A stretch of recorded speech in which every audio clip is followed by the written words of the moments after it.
Assalamualaikum warahmatullahi wabarakatuh. Waalaikumsalam warahmatullahi wabarakatuh.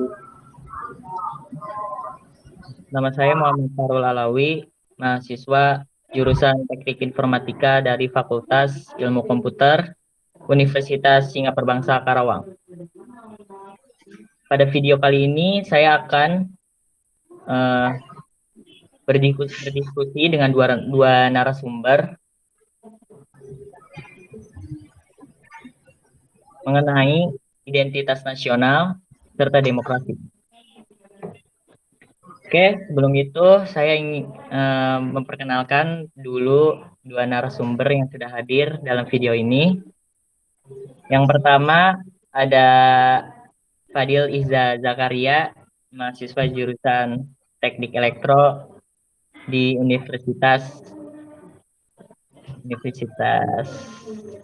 Jenderal Sudirman, UNSUD.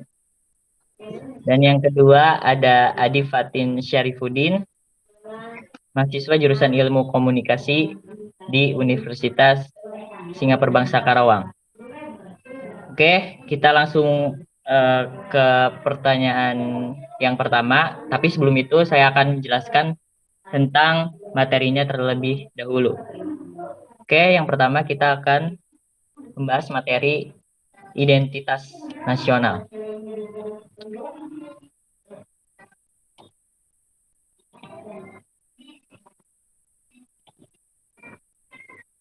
Identitas nasional merupakan ciri yang dimiliki oleh suatu bangsa yang membedakannya dengan bangsa yang lain. Berdasarkan pengertian tersebut, maka setiap atau masing-masing negara memiliki identitas tertentu sesuai dengan karakter, keunikan, dan sifat bangsa tersebut.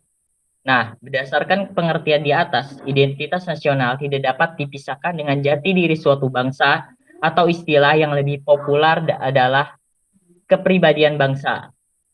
Identitas bisa kita sebut juga sebagai tanda pengenal.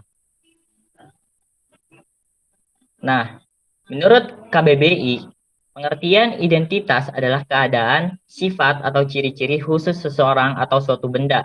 Sementara pengertian nasional adalah kebangsaan yang berkenaan dengan atau berasal dari bangsa sendiri. Sementara itu, pengertian yang lain, identitas nasional dimaknai sebagai suatu yang melekat pada kelompok-kelompok yang lebih besar yang diikat oleh kesamaan, baik fisik seperti budaya, agama, bahasa, maupun non-fisik seperti keinginan, cita-cita, dan tujuan. Jadi, identitas nasional bisa juga disebut sebagai jati diri bangsa Indonesia yang bisa ditemukan di berbagai literatur, baik dalam bentuk bahasan sejarah bangsa Indonesia maupun dalam bentuk bahasan mengenai pemerintahan Indonesia. Tatanan hukum ini juga merupakan hal yang harus dijunjung tinggi selain dari hak asasi manusia atau HAM, karena hal tersebut juga merupakan bagian dari identitas nasional yang dimiliki oleh suatu negara yang membedakannya dengan negara lain. Oke, kita mulai ke pertanyaan yang pertama. Setiap bangsa memiliki identitas nasionalnya masing-masing. Nah, menurut kalian, sebutkan ciri khas yang dimiliki bangsa Indonesia dan bagaimana cara mempertahankannya. Oke, kita mulai dari narasumber yang pertama, yaitu Fadil Ija Jakaria. Oke, silakan Fadil. Baik, terima kasih pada Muhammad Farul Alawi. Menurut saya, identitas suatu bangsa tidak lepas dari bangsa itu sendiri ya. Dan identitas bangsa Indonesia sangat beragam. Salah satunya Pancasila sebagai dasar negara kita. Pancasila memiliki lima sila, yaitu yang pertama ketuhanan yang maha esa, yang kedua kemanusiaan yang adil dan beradab, yang ketiga persatuan Indonesia, dan yang keempat kerakyatan yang dipimpin oleh hikmat kebijaksanaan dalam permusyawaratan perwakilan, serta yang kelima keadilan sosial bagi seluruh rakyat Indonesia. Jadi untuk mempertahankan identitas tersebut, yaitu Pancasila, kita dapat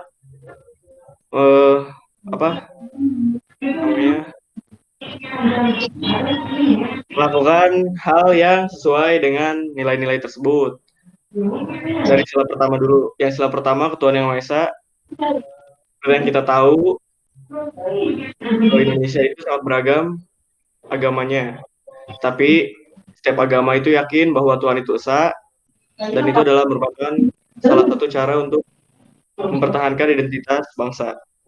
Lalu yang kedua, kemanusiaan yang adil dan beradab.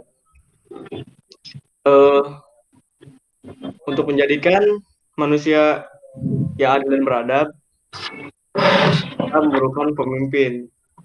Dan Indonesia itu sudah jelas memiliki pemimpin, itu presiden, di setiap provinsi juga ada gubernur, yang harus berlaku beradab dan adil tentunya. Lalu yang ketiga, persatuan Indonesia. Indonesia terdiri dari beberapa suku, agama, ras, dan yang lainnya. Dan satu hal yang paling penting, yaitu untuk menjadikan Indonesia, kita perlu bersatu agar Indonesia menjadi bangsa yang maju. Dan itu merupakan salah satu hal yang salah satu contoh untuk mempertahankan identitas tersebut.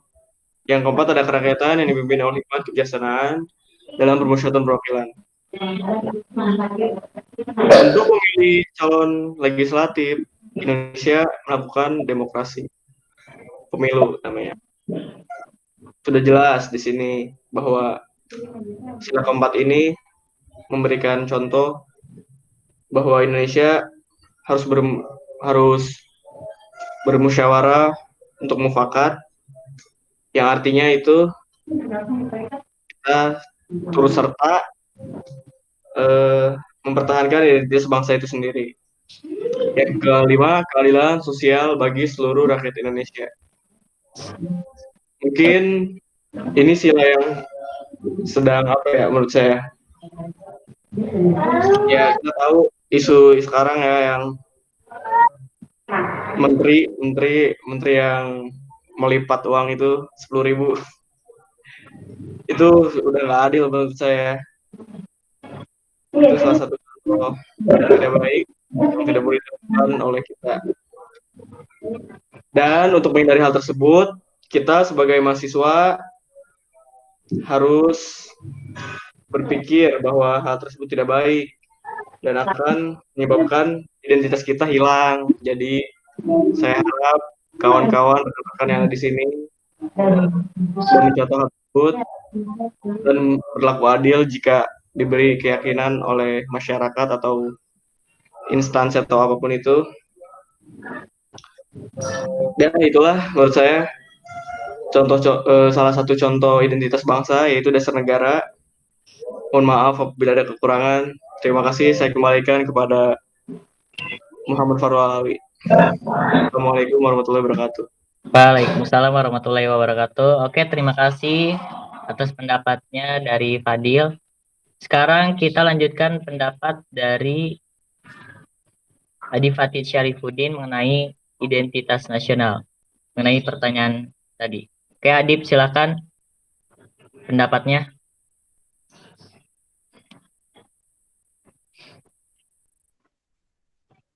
Baik, terima kasih Pak Rul Alawi. Mengenai identitas negara Indonesia, seperti yang telah kita ketahui bahwa Indonesia memiliki banyak sekali ciri yang dikenali oleh negara-negara lain. Salah satunya yaitu ada makanan khas, yaitu rendang. Survei membuktikan banyak negara-negara yang telah ditanya oleh warga negara Indonesia yang tinggal di luar negeri bahwa rendang itu terkenal berasal dari Indonesia. Jadi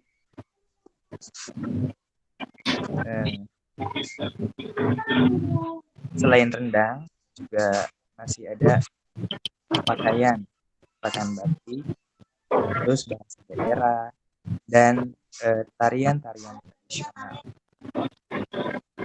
untuk menjaga identitas.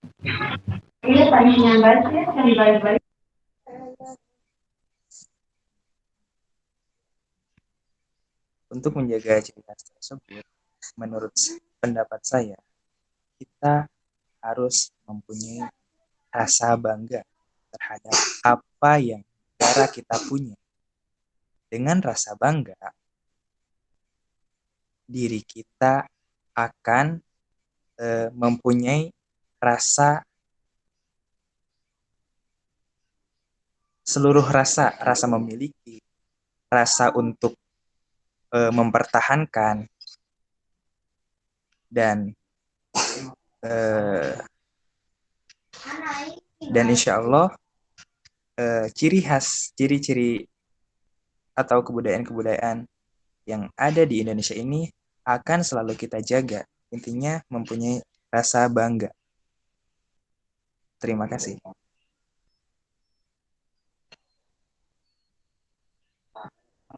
Saya kembalikan kepada Fahrul Alawi.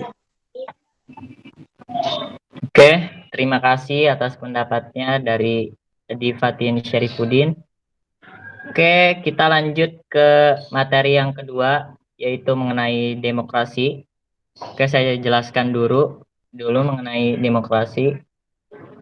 Demokrasi adalah sistem pemerintahan di mana hukum, kebijakan, kepemimpinan, dan usaha besar dari suatu negara atau pemerintahan lain secara langsung atau tidak langsung diputuskan oleh rakyat. Nah, secara etimologis, kata demokrasi itu berasal dari bahasa Yunani, yaitu demos dan kratos. Demos artinya rakyat atau halayak, dan kratos artinya pemerintahan. Menurut Kamus Besar Bahasa Indonesia, KBBI, demokrasi adalah bentuk atau sistem pemerintahan yang seluruh rakyatnya turut serta memerintah dengan perantaraan wakilnya yang terpilih. Demokrasi adalah pemerintahan yang diselenggarakan dari rakyat untuk rakyat dan oleh rakyat. Oke. Dalam demokrasi, setiap warga negara diperbolehkan untuk berpartisipasi baik secara langsung atau melalui perwakilan dalam perumusan, pengembangan, dan pembuatan hukum. Setiap negara menganut sistem pemerintahan yang berbeda. Di beberapa negara, istilah demokrasi banyak digunakan sebuah negara untuk menggambarkan sistem pemerintahan yang dianut. Nah, Indonesia ini menjadi satu di antara negara yang menganut sistem pemerintahan secara demokrasi. Nah, negara yang menganut sistem demokrasi akan memberikan kebebasan warga negaranya untuk menyampaikan pendapat. Oke, saya rasa udah paham lah mengenai demokrasi. Kita langsung ke pertanyaannya aja. Pertanyaannya, apa pendapat Anda tentang pelaksanaan demokrasi di Indonesia? Oke, apakah sudah baik atau belum? Nah, kalau sudah baik kenapa? Kalau belum kenapa? Jelaskan masing-masing. Oke, kita mulai dari pendapat pertama dari Fadil Iza Zakaria. Oke, Fadil, silahkan pendapatnya. Baik, terima kasih kepada Muhammad Fahrul Alawi. Menurut saya, demokrasi di Indonesia sudah cukup berjalan baik karena dari sejak dulu kan kita sudah mengadakan salah satunya pemilu demokrasi itu. Namun ada dua hal yang mengganjal menurut saya. Yang pertama itu sistem suap menyuap di dalam demokrasi ini, pemilu lebih tepatnya. Saya menyinggung pemilu ya. Sering didengar bahwa terjadi suap menyuap atau yang lebih populer itu serangan fajar ya, soalnya dilakukannya pagi hari itu. seringnya, atau malam hari. Eh, itu menurut saya berdampak buruk bagi demokrasi Indonesia ya. Selain menghasilkan pemimpin yang bermental korup, itu juga mengajarkan menggambarkan bahwa masyarakat Indonesia itu mudah untuk dibodohi. Dengan kata lain, ketika pemimpin tersebut jadi dan dia tidak menepati janji atau malah melanggar janjinya, melanggar sumpah, masyarakat malah protes gitu. Kok gini? Padahal itu itu juga salah salah masyarakatnya juga kan, salah satu penyebabnya mau disogok gitu. Itu sih yang ganjal. Terus yang kedua, golput. Ini juga suatu masalah bagi demokrasi di Indonesia. Golput itu menjadikan bahwa masyarakat jadi menganggap bahwa pemilu itu tidak penting jadinya kan. Golput udahlah nggak usah milih gitu. Padahal ya tahu sendiri eh, pada hakikatnya pemilu itu diperuntukkan untuk rakyat juga, dari rakyatnya untuk rakyat kan, untuk memilih pemimpin yang adil. Jadi saya menghimbau untuk rekan-rekan sekalian, jangan mau disogok, jangan mau disuap, ikuti pemilu dengan baik. Ya alhamdulillah kemarin kan udah melaksanakan pilkada ya di serentak itu. Jadi ya jangan golput juga untuk kedepannya biar Indonesia lebih baik. Karena kalau bukan kita siapa lagi kan. Jadi udah itu aja sih. Terima kasih. Saya kembalikan ke Muhammad Fadul Alawi. Sekian. Wassalamualaikum warahmatullahi wabarakatuh.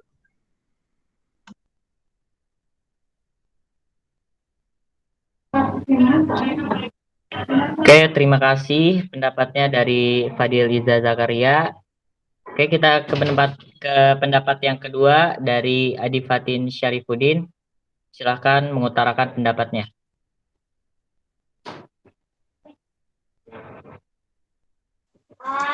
Saya menambahkan pendapat Fadil Iza bahwa tadi kan mengenai pemilu.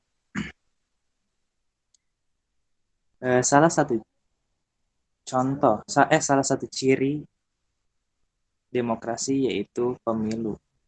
Pemilihan secara langsung oleh rakyat. Untuk memilih suatu pemimpin suatu negara dalam demokrasi diadakanlah pemilu. Dengan pemilu itulah terpilih pemimpin-pemimpin yang akan memimpin negara tersebut.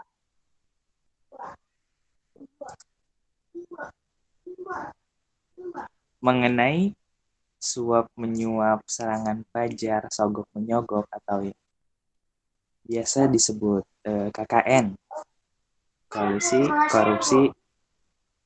kolusi dan nepotisme.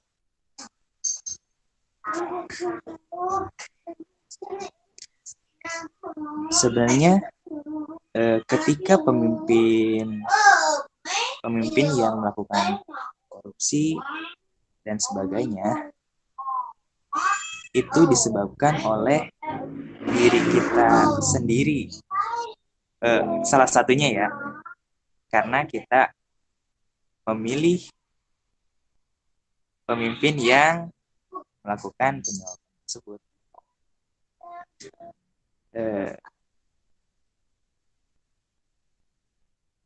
Seharusnya pemilu itu dijadikan sebuah demonstrasi. Demonstrasi itu tidak hanya aksi-aksi pemberontakan, melainkan demonstrasi juga bisa melalui pemilu.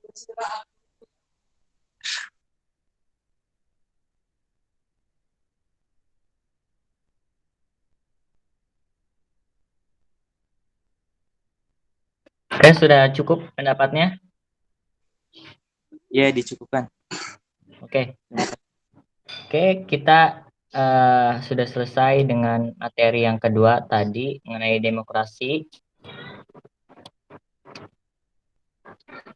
Oke, cukup sekian bincang-bincang kali ini. Terima kasih atas partisipasinya,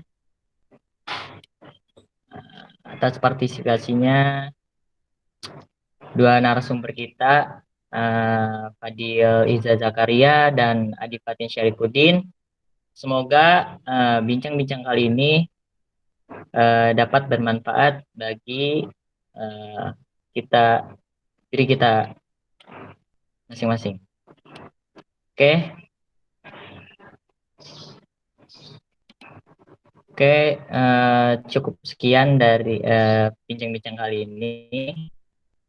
Mohon maaf bila ada kesalahan kata dan ketidaksempurnaan kami dalam menyampaikan pendapat. Oke, kalau gitu saya tutup. Wassalamualaikum warahmatullahi wabarakatuh. Waalaikumsalam Waalaikumsalam warahmatullahi wabarakatuh.